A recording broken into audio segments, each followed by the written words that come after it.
Welcome to the Sloth Investor podcast with your host, Mr. Sloth. The information on this podcast is provided for education and informational purposes only. The information contained in or provided from or through this podcast is not intended to be and does not constitute advice of any kind. Welcome everyone to episode 10 of the Sloth Investor podcast, an investing podcast that explores why I believe the humble sloth is the best animal to characterize successful investing. Once again, I'm joined by my fellow sloth investor and co-host Jay. Jay, how are you? I'm doing absolutely fantastic, and there's actually an extra special reason. And if you don't know, we live here in Hong Kong in Asia, and it's pretty toasty in the summer months. But the good news is, and my colleagues I'm sure are going to massacre me for this. It's Lap Chao, and Lap Chao is the Chinese autumn, and the Chinese on the lunar calendar, the Chinese autumn marks the beginning of some cooler weather. And I had a colleague come tell me like, oh, you know, it's Lap Chao, it's fantastic because the weather is finally starting to break. And I was like, you're crazy. But then actually, I've started to notice that the last couple of weeks have actually been a little bit more not as punishing with the heat. Yeah, it's been a bit cooler. It has been a bit more manageable, right? A bit more manageable out and about. I'm only sweating a 50% of maximum. Yeah, it's an improvement. It's an improvement on the summer. Absolutely, that's for sure.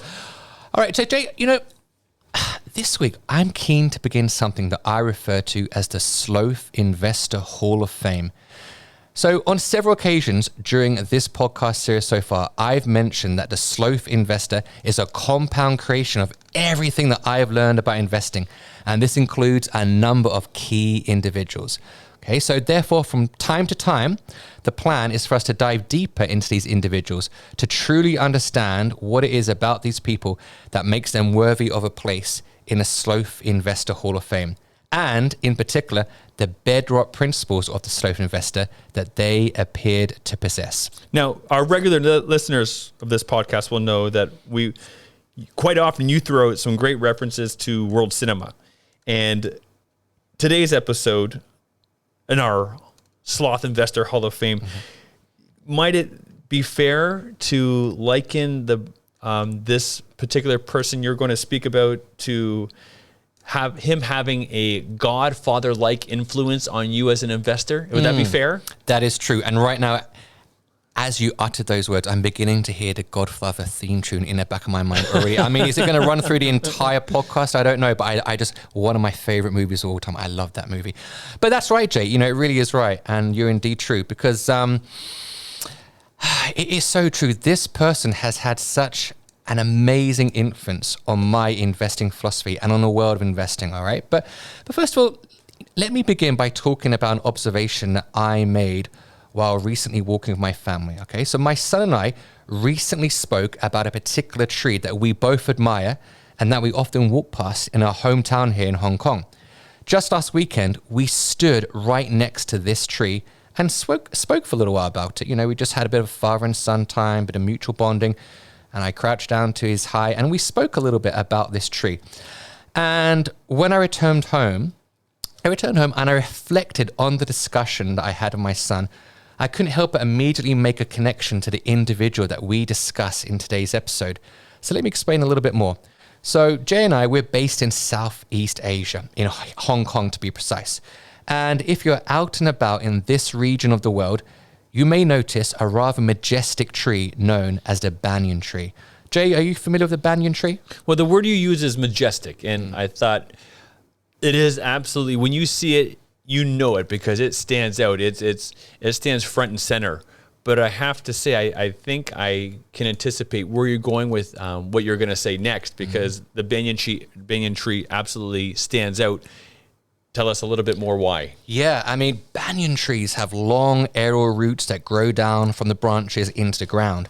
Okay, and the branches are unusually long and the trees can grow and spread great distances. They really can.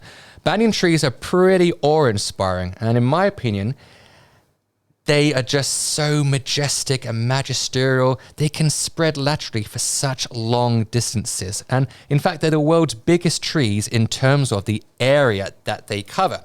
And a little bit of background information. I actually did a bit of research into banyan tree, and a long time ago, Alexander the Great and his army came across the banyan in 326 BCE, and they reported their findings back to Greece's Theophrastus. And I apologize if I've absolutely annihilated the pronunciation. It's pretty tough. It's pretty tough. But you did better than I would have. it's a tricky one, right? Okay.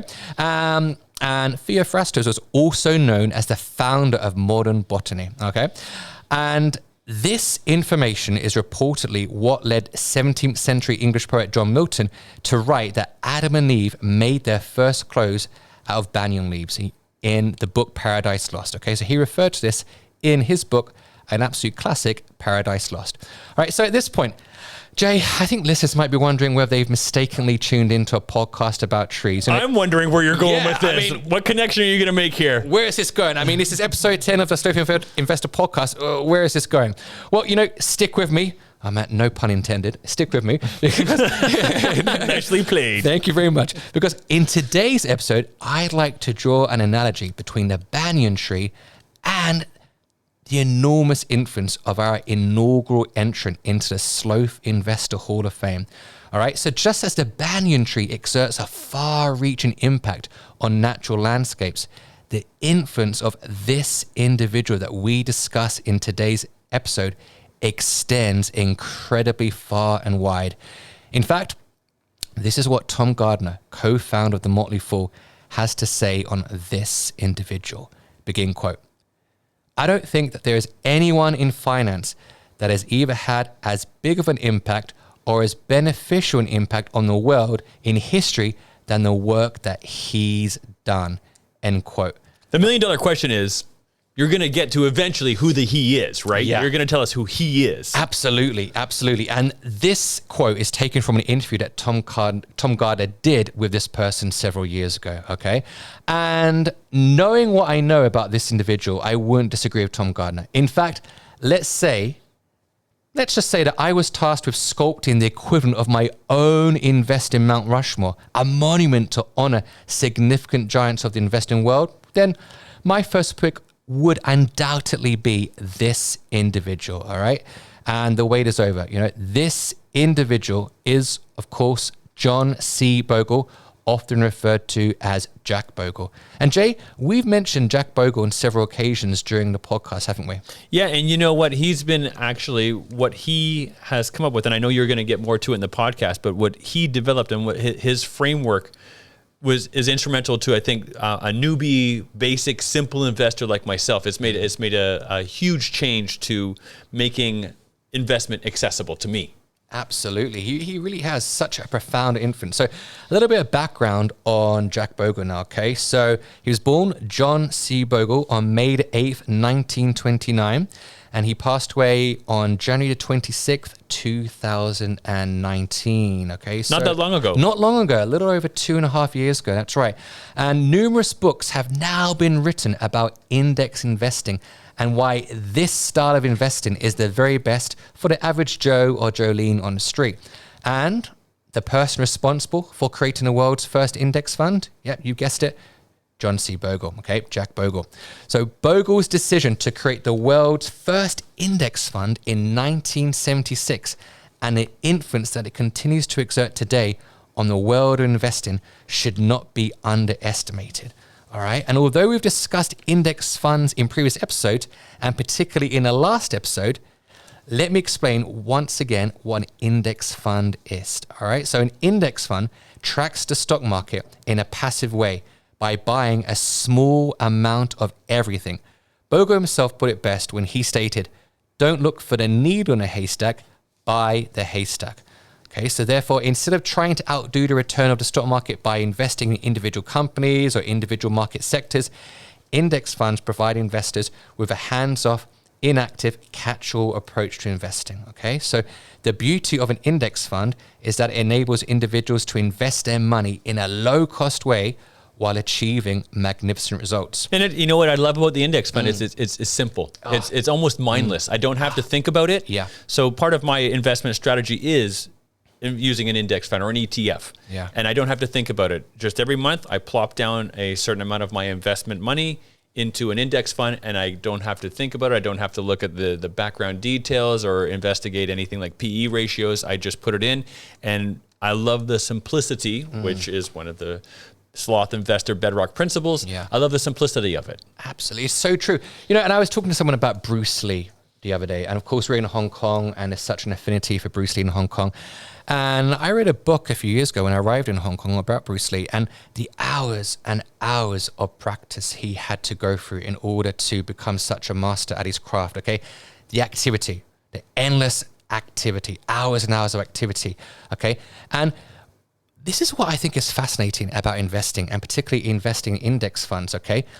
It's inactive. Like you say, Jay, the simplicity is there. You don't have to be someone that spends hours and hours and hours poring over figures, intricate details, okay? You can simply go for that simplistic approach to investing, that inactive approach, and that is the beautiful simplicity of the approach to investing that Jack Bogle advocating, all right? And referring to the significance of index funds, in a speech in 2005, Paul Samuelson, winner of a Nobel Prize in economics, made this statement, begin quote, "I rank this Bogle invention along with the invention of the will, the alphabet, Gutenberg printing, and wine and cheese," end quote. And of course, the Bogle invention he's referring to is, of course, the index fund. So, wow.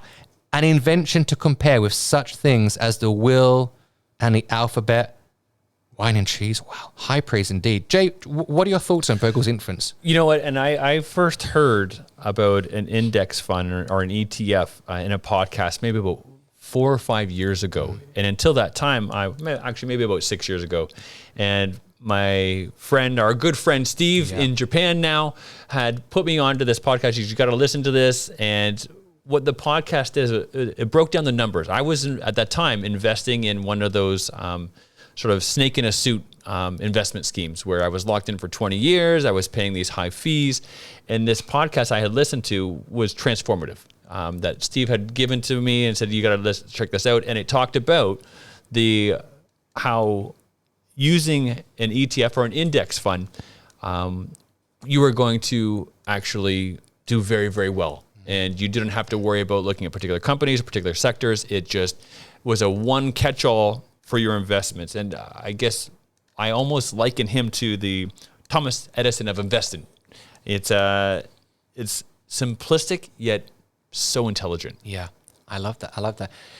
It's so critically important to appreciate that simplicity. It really, really is. You think about, I think we discussed this on previous podcasts, but we think about many of the greatest companies in the world today, and thinking about Apple principally as well here, the simplicity of their products, but with simplicity comes great results, okay? And again, we see that with Jack Bogle, the simplicity of the index fund, and we see how it's reaped great dividends, literally great dividends for many investors over the years, all right? Great candidate for your Hall of Fame, for sure. Oh, absolutely. I mean, that's why he had to be my first entrant, because he just has played such a monumental role in the lives of other investors, retail investors, and other investment authors. And I know we'll get to that a bit later as well. Absolutely. He's the Wayne Gretzky of investment. Oh, I love that. And you guys, if you guys listening are sports fans, you must listen to episode 8, our Olympics episode, in which we made various analogies between the realm of investing and the world of sports. You're going to love that one. All right. So let's dive a little bit deeper into Jack's life. So Jack was born in 1929 in the town of Montclair, New Jersey, in the United States. Jack's family was adversely affected, like so many other families, by the Great Depression. Bogle's family had to sell their house as a result of the harsh economic reality of the time. This contributed to the divorce of his parents. As we can see, like many other American children of the time, Bogle had a turbulent start to life. But despite the challenges that he faced, Bogle joined Princeton University in 1947, studying economics and investment. In 1974, John C. Bogle founded Vanguard, which, due to its low fee structure, has become the investment management company of choice for legions of investors around the world. And can I add in Vanguard? Yeah, absolutely. Vanguard is, if you're looking for an ETF or an index fund, to me, Vanguard's the place to be. Make your life easy. Go to Vanguard in whatever locale you might be. If you're in UK, if you're in Canada, if you're in the US, Vanguard has some great solutions for you. And what I love about Vanguard, the fees are so low. So important. It's so important to have that low fee structure guiding your investments. It really is important. So as his place on my investing Mount Rushmore would appear to testify, Bogle's influence on a world of investing has truly been monumental. The index fund has been a truly disruptively innovative invention. It's a point worth repeating that index funds have enabled the non-professional everyday investor to invest their money in an inexpensive, practical way. You know, Warren Buffett, who's perhaps going to be included in another episode, but Warren Buffett, the Oracle from Omaha, he was a big fan of Jack Bogle. And I remember watching an interview with him, and if I remember the interview correctly, he mentioned that his tip to his own children, Warren Buffett's tip to his own children, was, you know, your money is best placed in an index fund. Yeah. He was a big fan of Jack Bogle's. He really was. He really was such a big fan. He was. And, you know, arguably the world's most famous investor. He's been unremitting in his praise of Jack Bogle. And I think Buffett can really just appreciate Bogle's influence on the everyday person on the street, the individual investor. And in his 2016 shareholder letter, this is what Warren Buffett has to say about Jack Bogle. Begin quote. If a statue is ever erected to honor the person who has done the most for American investors, the hands-down choice should be Jack Bogle. For decades, Jack has urged investors to invest in ultra-low-cost index funds. In his early years, Jack was frequently mocked by the investment management industry. Today, however, he has the satisfaction of knowing that he helped millions of investors realize far better returns on their savings than they otherwise would have earned. He is a hero to them and to me.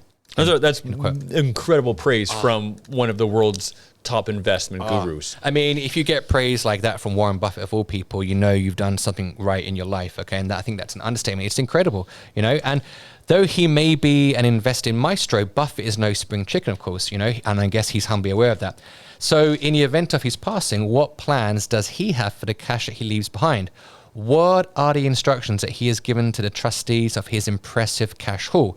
Well, you guessed it, index funds. So if imitation is the sincerest form of flattery, then Buffett's instructions to the trustees reveal the depth of his admiration for Bogle's approach to investing. And in his 2013 shareholder letter to Berkshire Hathaway shareholders, he makes this statement. Begin quote. My advice to the trustee could not be more simple. Put 10% of the cash in short-term government bonds and 90% in a very low-cost S&P 500 index fund. I suggest Vanguard's. I believe the trust's long-term results from this policy will be superior to those attained by most investors, whether pension funds, institutions, or individuals who employ high-fee managers. As we can see, end quote. As we can see from Buffett's praise, the beauty of an index fund lies in its simplicity. Okay, listeners, so if you listen really carefully to what Buffett had to say there, you probably picked up on two of the bedrock principles of the Sloth Investor. Bedrock principle 1, which is simplicity, and bedrock principle 2, which is low fees. So you can really see now Bogle's influence on the Sloth Investor. Jay, what are your thoughts on Bogle's influence on other noteworthy investors that we've previously discussed? Well, I have to say that when I started to sort of come around to the idea of I can take control of my own investment strategy and I didn't need to pay high fees to a broker to invest for me. Again, my friend Steve, and I have to credit Steve because he was a big part of me changing my strategy. And he directed me to another Canadian who was actually speaking here in Hong Kong named Andrew Hellam. And Andrew Hellam is a big advocate. And when I went to see Andrew speak, I walked out and I thought, what have I done? Yeah. But also I know what I need to do to turn things around. And I'm that was almost like day one for me. And that was a big change for me. He's a huge advocate. Andrew Helm is a huge advocate of low cost funds. Yeah. And if you haven't had an opportunity, I really do encourage you, our listeners, to also look up Andrew Hallam and see what he might have to say. Can we talk a little bit more about maybe this idea and Scott Pape, an Australian author? He wrote a book called The Barefoot Investor. Yeah, and I'll be honest with you, I'm not as familiar with Scott Pape as I am with Andrew Hallam, but my understanding is that, he's written this great book, particularly geared towards Australian investors, and very much within that book, The Barefoot Investor, he advocates an approach to investing that is underpinned by index funds. Okay, so I guess you could call him the Australian Andrew Hallam, if you like. Okay, he advocates within this book an approach towards investing that's enshrined by and underpinned by this core belief in simplicity, and he's a firm advocate of index funds. Okay, is the metaphor barefoot? Is being barefoot? Is that a metaphor for you not having to put a whole bunch of sort of bows and different pretty ties to your investment strategy? I guess so. I would agree with you there. And I also think his background, I believe he's got a background in farming as well. And I think he just sees this kind of like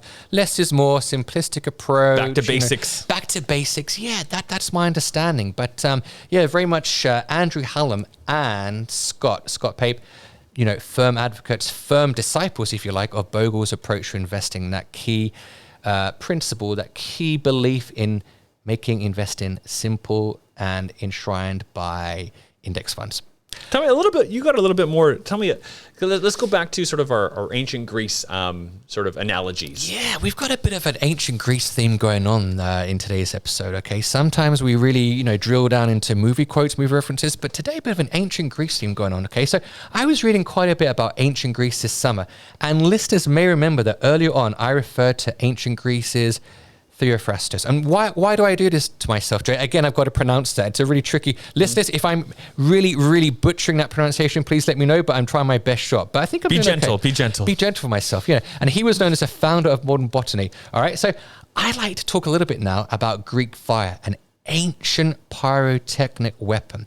All right. So Greek fire functioned as a highly flammable gel that the Greeks could fire at long distances, typically onto an enemy's wooden boat. And, this flaming goo would not just stick to the wood and burn quickly. It was supposedly impossible to put out. In fact, water made the flames spread faster. So again, with this in mind, I'd like to make another analogy to Bogle and his unquestionable influence. Influence. Yeah, absolutely. So major. Jack Bogle's influence within the realm of investing is like Greek fire. It continues to burn bright and strong, and it seems impossible to extinguish. Bogle had a truly incredible influence on the world of finance. Bogle's approach to investing has laid the foundation for so many books that have formed the cornerstone of my approach to investing. Joe, you've mentioned Andrew Hallam, and undoubtedly Bogle has had a major impact on his investing philosophy. Anyone who reads Hallam's books, such as Millionaire Teacher or Millionaire Expat, will notice this. Then there are books such as A Simple Path to Wealth by J.L. Collins, or Investing Demystified by Lars Croy. I know we've mentioned that before. And of course, The Barefoot Investor by Scott Pape. Now, you've mentioned that there's several books that Bogle wrote himself, right? That's right. And he was a fairly prolific writer himself. And in his lifetime, he wrote 13 books. And with the Little Book of Common Sense Investing perhaps being the most notable. Can you tell us a little bit? I've heard the term bogleheads. Can you talk a little bit more about a boglehead? So it seems like an odd term, all right? But at the risk of sounding cult-like, the bogleheads are a community of investing enthusiasts devoted to the index approach to investing advocated by John C. Bogle. And the bogleheads are responsible for creating their own wiki page, blog, podcast, and several books such as the Boglehead's Guide to Investing. They're Jack Bogle fanboys. Of course, they're Jack Bogle fanboys, that's for sure. All right, and here are a few tips for those wanting to learn more. So a simple Google search of Bogleheads will enable you to quickly find the Bogleheads official website at bogleheads.org. So whether you're a US-based investor or outside the US, you can learn more about how to invest in a Bogle-like manner. You can do this by scrolling down to the bottom of the homepage and clicking on the subforum key. There, you will find links to sections for US-based investors and non-US investors. It's a really useful site. Okay. I like the idea we're running with the sort of the Greek analogies. Do you have one final Greek analogy, one final reference that we can make before we start to tie things up and finish off our podcast? I got a final one, Jay. A final one I can pull out the bag. Okay, so I'd like to share with our listeners the phrase philatimo. All right, and philatimo, that phrase, it's Greek in origin, and it means to be of service, to focus on assisting others. Now, compound interest can take varied forms. Never ever forget that. Money compounds, but knowledge also compounds. And I have a request to our listeners now. If you know someone that hasn't started their investing journey or is reluctant to begin their investing journey, be of service to them by informing them about the no-frills, simple, low-fee investing philosophy of Jack Bogle. Jay, what are your thoughts about this? This is exactly how I got started. This is when when I awoke to what was happening to me. I had trusted my investment strategy for 7-8 years to a broker who we found out was taking us for a great deal of a percentage of our investment.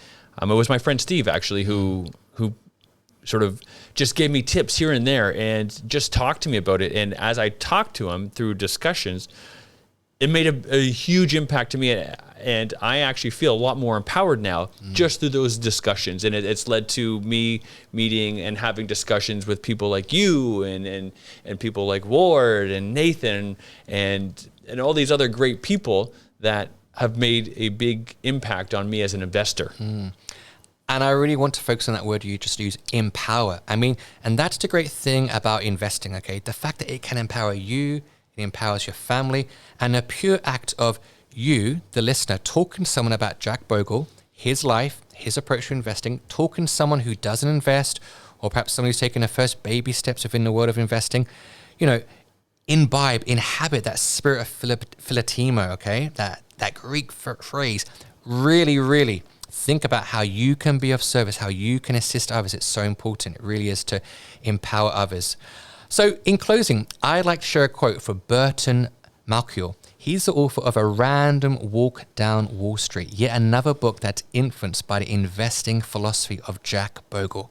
And this is what he wrote about Jack Bogle shortly after Jack's passing in 2019. Begin quote.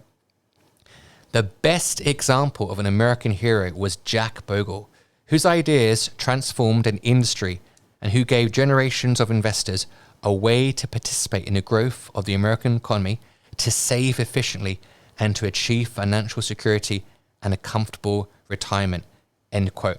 Finally, in 1999, Fortune magazine named Jack Bogle one of the 4 giants of the investment industry of the 20th century. And in 2004, Time magazine named him one of the world's most powerful and influential people. And with that, I think it really is time to wrap things up. Jay, any final words on the life and influence of Jack Bogle? I might finish with, for someone who's looking for a simple, easy way to invest your money, it would bogle my mind why you wouldn't just look at Vanguard. I love the wordplay, Jay. I love that entirely. It's fantastic. Thanks for tuning in, everybody. We'll see you in our next episode, episode 11. I hope you've enjoyed episode 10. Take care. See you next time, guys. Thank you.